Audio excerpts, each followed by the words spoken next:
기독교 대학을 세워서 젊은이들에게 젊었을 때부터 기독교 가치관, 기독교 세계관을 심어주는 인재를 양육하겠다라는 그런 목표를 가지고 설립된 단체입니다.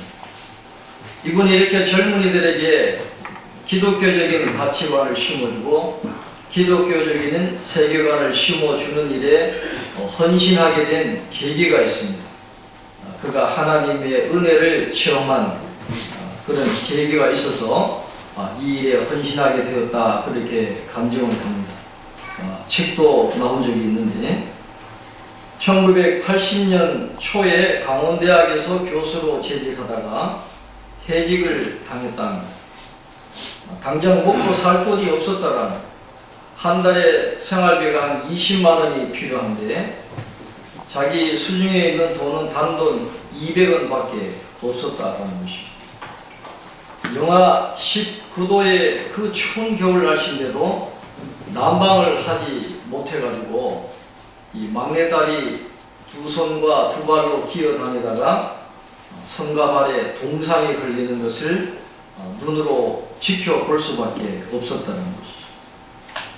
아무도 의지할 데가 없었다는 것입니다. 하나님밖에 의지할 데가 없었다는 것입니다.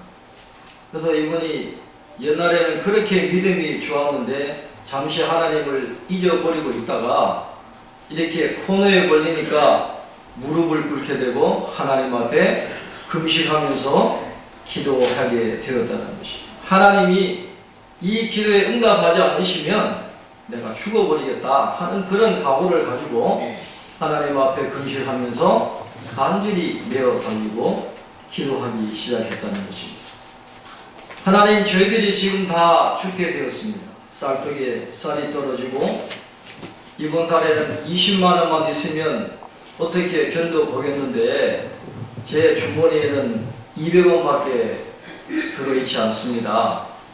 저 어린 막내딸이 난방비가 없어가지고 두 손 두 발이 다 동상에 걸려있는데도 치료비를 댈 돈이 없습니다.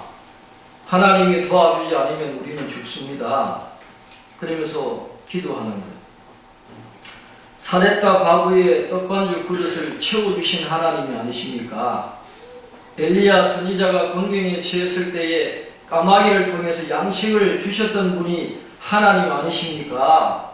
저에게 양식을 보내주시고 죽었던 나사로를 살리셨던 그 능력으로 저 어린 불쌍한 막내딸의 동상을 붙여주세요. 그렇게 금식하면서 간절히 기도했다라는 것입니다.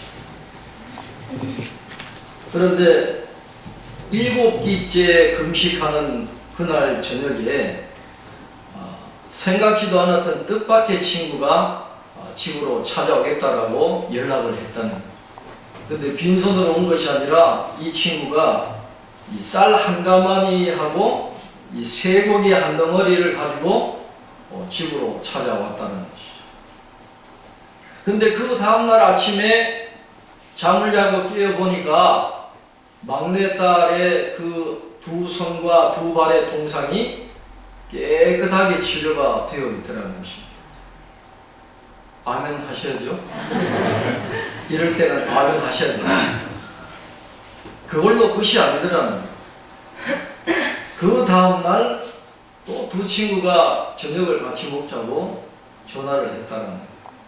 그래서 이제 이런저런 이야기하면서 선재야, 너 좀 어떻게 지내느냐 친구들이 물어서 자초지종을 다 이야기했습니다.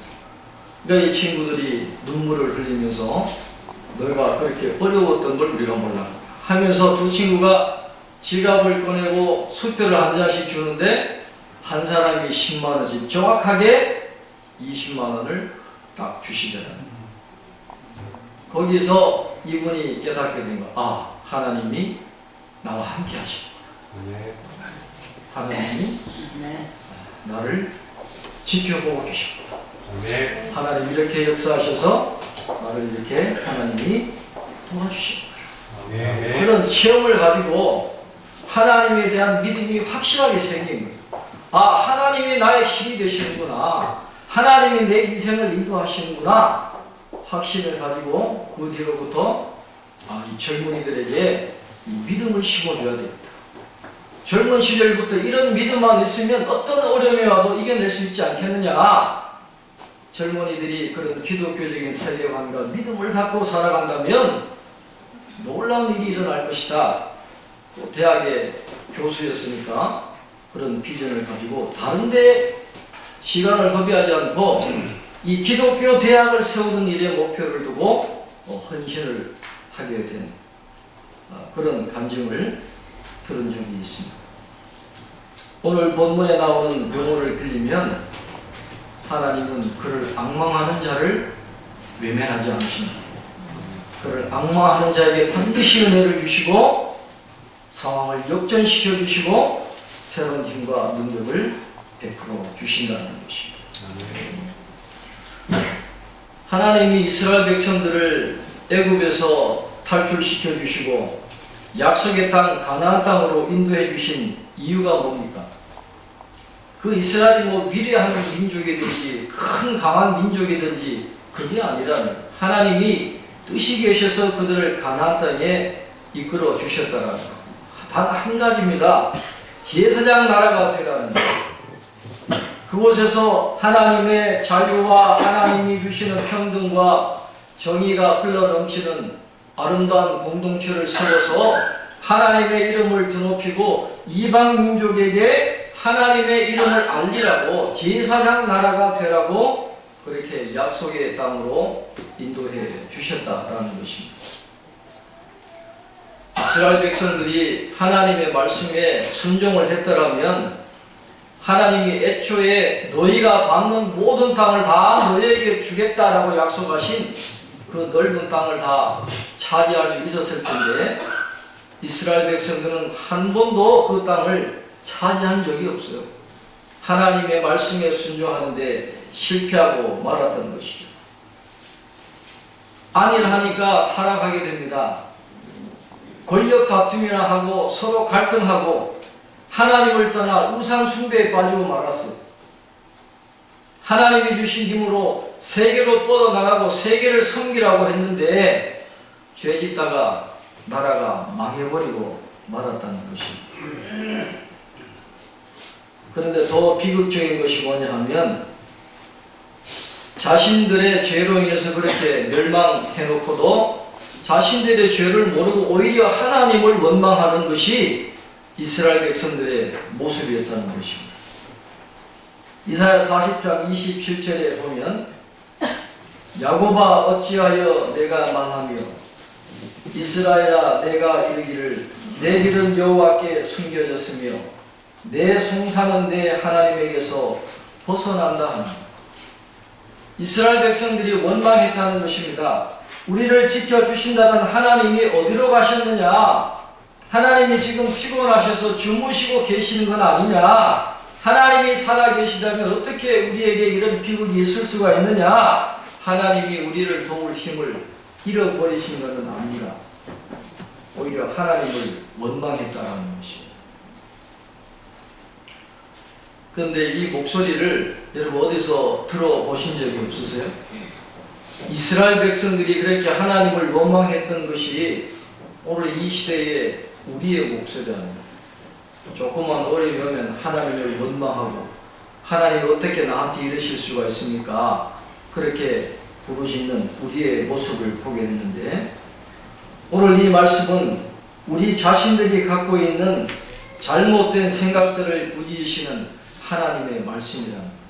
이스라엘 백성들만 부지는 것이 아니라 오늘 우리에게 오늘 저와 여러분에게 나에게 주시는 하나님의 준엄한 말씀을 우리가 들어야 된다는 것입니다. 그렇게 불평하고 원망하는 이스라엘 백성들에게 이사야 선지자가 외치는 것입니다. 하나님은 너희들이 생각하는 그런 하나님이 아니라는 언제 하나님의 지혜가 바닥났다고 하느냐? 언제 하나님이 피곤하시다고 하느냐? 언제 하나님이 주무신다고 하느냐?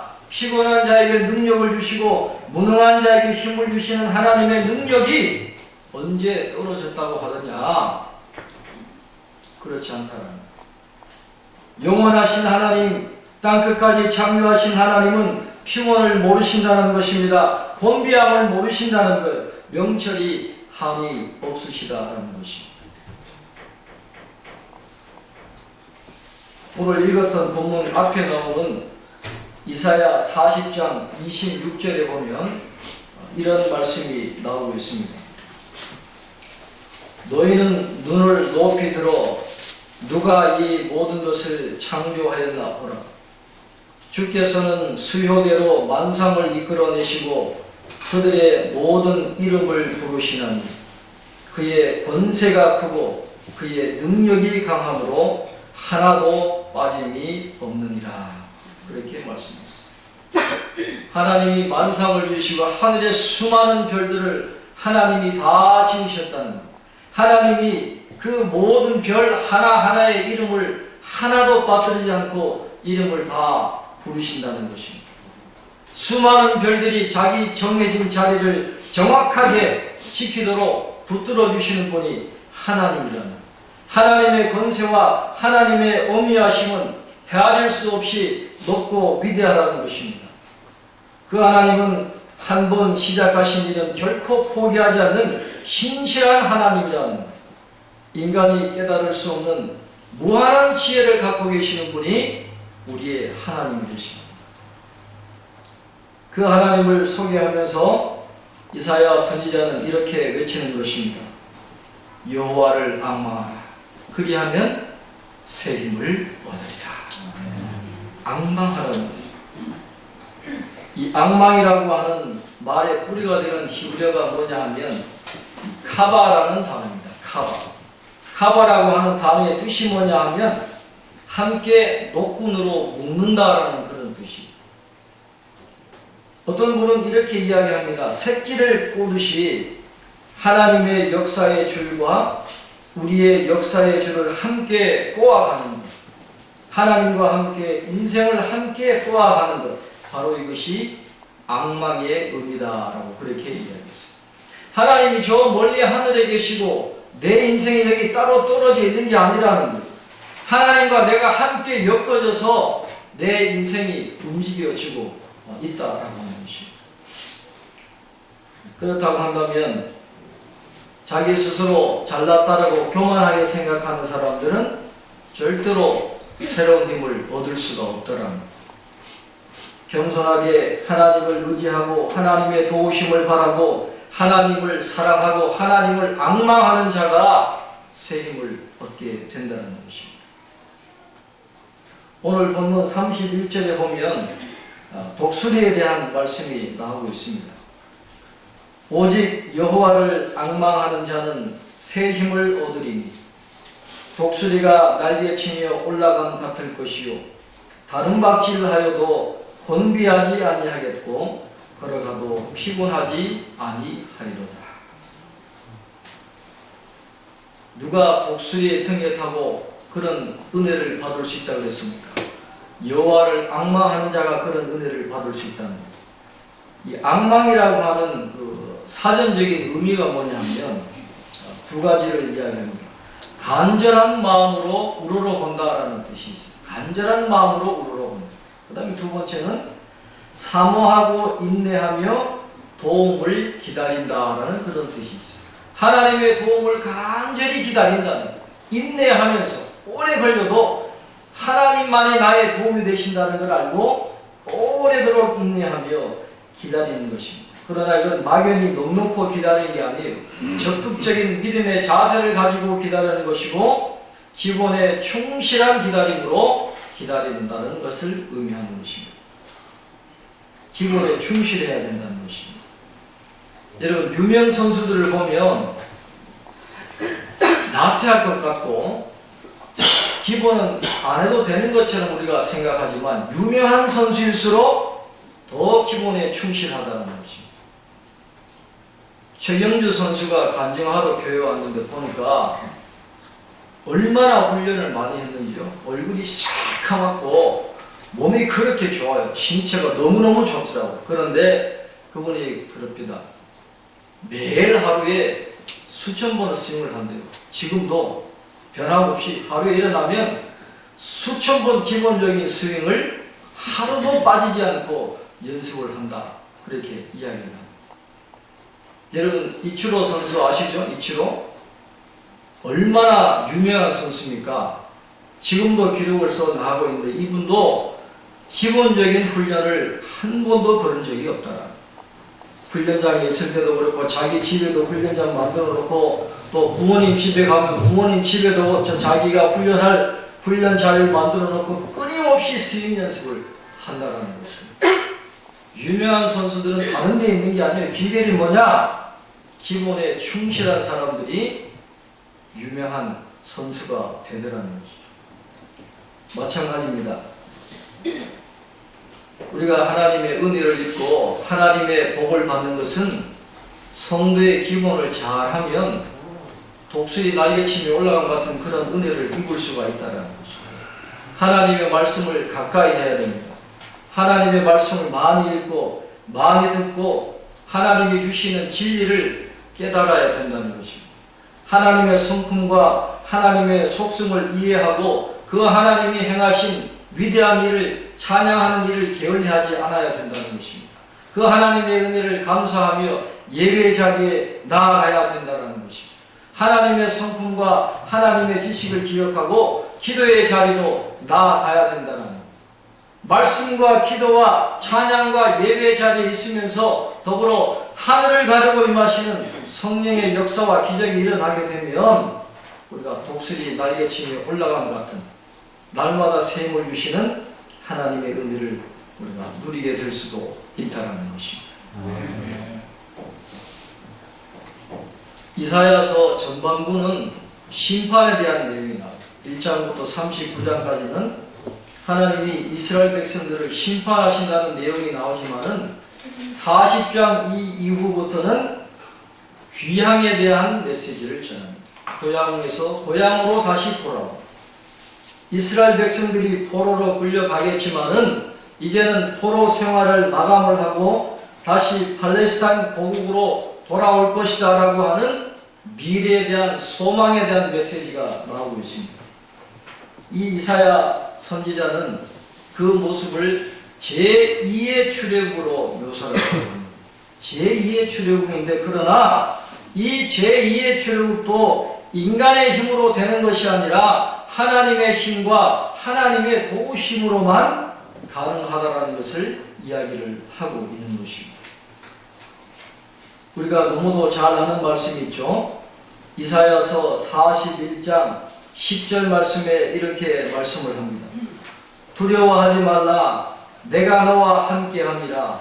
놀라지 말라.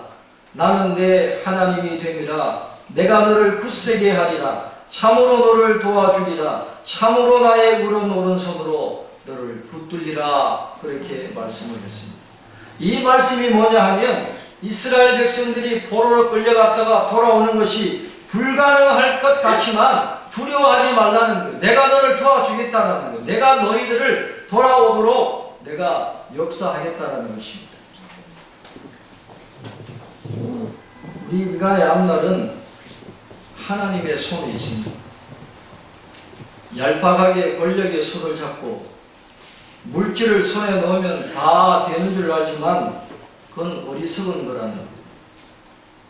우리의 인생길은 전지전능하신 하나님의 손, 능치 못하심이 없는 여호와 하나님의 손을 의지하고 가야 된다는 것입니다. 하나님의 손을 붙잡고 하나님의 손에 능력 안에 있는 사람들이 성공하게 되는 거예요. 혹 어려움이 올 수도 있지만은 하나님이 도와주시면 상황을 한순간에 역전하는 그런 놀라운 은혜가 우리에게 이루어질 수도 있다는 것입니다. 다니엘서 2장 20절로 21절에 보면 이런 말씀이 나오고 있습니다. 다니엘이 말하여 이르되 영원부터 영원까지 하나님의 이름을 찬송할 것은 지혜와 능력이 그에게 있습니다. 그는 때와 계절을 바꾸시며 왕들을 폐하시고 왕들을 세우시며 지혜자에게 지혜를 주시고 총명한 자에게 지식을 주시는구나. 그렇게 말씀했어요. 왕을 사람이 세우는 것 같지만 그렇지 않다라는 것. 성경에 보면 하나님이 바벨론을 세우시지만 하나님이 무너뜨리시는 것. 하나님이 로마를 세우시지만 하나님이 로마도 무너뜨리는 것. 사람에게 있는 게 아니라는 것입니다. 모든 것이 전능하신 하나님의 손에 있다라는 것입니다. 세상 권력도 하나님의 손에 있어요. 인간의 생명도 하나님의 손에 있습니다. 인간의 모든 운명도 내 손에 있는 게 아니라 하나님의 손에 있다는 것입니다. 이것을 믿고 순종하고 받아들일 때 우리는 셈을 얻게 되고 상황을 역전시키는 하나님의 은혜를 누리게 되는 것입니다. 신약 성경에도 동일한 말씀이 나옵니다. 요한복음 15장 5절에서 예수님이 이렇게 말씀하셨습니다. 나는 포도나무요 너희는 가지라. 그가 내 안에 내가 그 안에 거하면 사람이 열매를 많이 맺나니 나를 떠나서는 너희가 아무것도 할 수 없습니다. 그렇게 말했습니다. 주님을 떠나면 하나님을 떠나면 아무것도 할 수가 없더라는 거예요. 근데 어떤 분들은 이런 말 하면 허허 웃습니다. 그럴 수도 있지요. 허허허허 좋은 말씀이네요. 허허허허 그러다가 낭패를 보는 거죠. 그리고 찾아가면 눈물 뚝뚝 흘리고 왜 진작에 이걸 몰랐을까요? 진작에 신앙생활 열심히 할 걸. 때는 늦다라는 것. 모든 건 다 하나님의 손에 있습니다. 예수님을 떠나면 하나님을 떠나면 개인도 안 돼요. 나라도 안 되게 되어 있어요. 저 유럽의 역사를 보세요. 러시아, 헝가리, 폴란드 옛날에 얼마나 힘있는 나라인지 몰라요. 그러나 공산주의가 휩쓸고 난 다음에 저 삼주국가로 다 떨어졌어요. 다시 일어나려고 하니까 힘쓰고 애써도 안 되는 거예요. 잘 안 되는 거예요. 하나님께로 돌아와야 됩니다. 하나님께로 돌아와야 그 나라가 일어날 수가 있다는 것입니다. 하나님을 떠나면 조금만 문제가 와도 우리가 살아갈 수가 없는데 우리에게 다가오는 그 수많은 문제들, 우리 나라에 닥치고 우리 인생에 닥치는 그 수많은 문제들을 하나님이 도와주지 않고 어떻게 우리가 해결할 수가 있다는 것입니다. 영혼이 죽어버리면 아무리 퍼줘도 아무리 도와줘도 안 되게 되어 있다는 거예요. 영혼이 살아야 돼요. 하나님 안에 있어야 돼요. 예수님 안에 있어야 된다는 것입니다. 이사야 12장 2절 말씀에 오늘 결론적인 말씀입니다. 이사야 12장 2절 말씀 굉장히 중요한 말씀입니다. 보라 하나님은 나의 구원이시라. 내가 신뢰하고 두려움이 없으리니 주 여호와는 나의 힘이시며 나의 노래시며 나의 구원이시니라. 사람이 나를 도와줄 것 같지만 못 도와줍니다. 아무리 힘있고 빽 있는 사람도 있어도 자기 문제 닥치면 자기도 감당하지 못하는데 뭘 사람을 의지하겠어요. 하나님만이 우리의 구원이 되시고 하나님만이 나의 힘이 되시고 하나님만이 나의 노래가 되시고 하나님만이 나의 구원이 되신다. 우리 믿음의 사람의 고백입니다. 하나님께서 이스라엘 백성들을 그 수많은 세력들로부터 지키시고 보호해 주시는 그런 힘이 되어 주신 거죠. 하나님이 매일 부르는 찬송의 주제가 되어 주신 거죠. 하나님이 이스라엘 백성들을 원수의 손에서 구원하여 주신 거죠. 그 하나님이 오늘 나의 힘이 되시고 나의 노래가 되시고 나의 구원이 되신다는 것을 믿고 하나님이 주시는 새 힘으로 승리하시고 우리를 손해함으로 인도해 주시는 상황을 역전하게 하시는 그런 하나님의 큰 은혜를 체험하는 모든 성도들 되시기를 주님의 이름으로 축원합니다. 네.